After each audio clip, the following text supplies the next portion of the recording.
بسم اللہ الرحمن الرحیم۔ السلام علیکم۔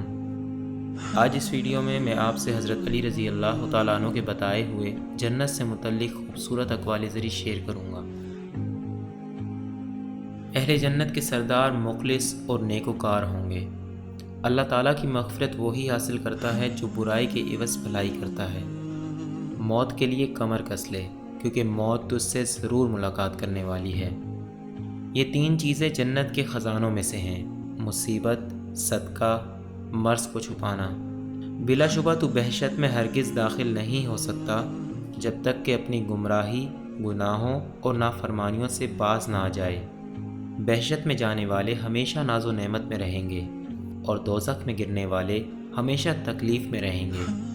جنت صدیقین کا مقام اور نیکوکاروں اور صالحین کے رہنے کی جگہ اور جائے قیام ہے۔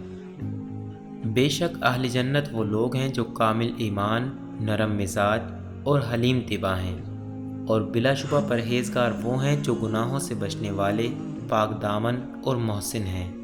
خبردار، میں نے جنت جیسی کوئی ایسی عمدہ چیز نہیں دیکھی کہ اس کے طلبگار سو رہے ہوں۔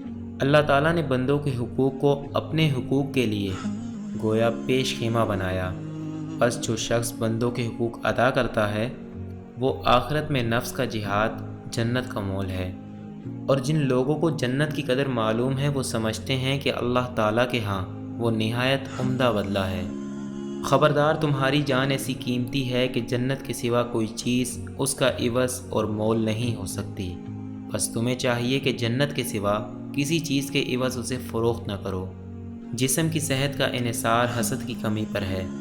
حاسدوں کی اس حالت پر تعجب ہے کہ وہ تندرست کیسے ہیں۔ جنت کو وہی حاصل کرے گا جس نے اپنے نفس کو تکلیف میں ڈالا، اور علم وہی حاصل کرتا ہے جو عمر کا ایک کافی حصہ اس کی تحصیل میں صرف کرتا ہے۔ بہشت ان لوگوں کی منتہی ہے جو نیک کاموں میں آگے بڑھنے والے ہیں۔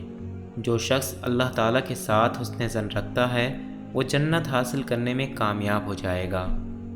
گناہوں کو چھوڑنا سخت اور دشوار ہے، مگر جنت کو چھوڑنا اس سے بھی زیادہ سخت اور ناگوار ہے۔ جنت بہت اچھا ٹھکانہ اور دوزخ نہایت برا انعام ہے۔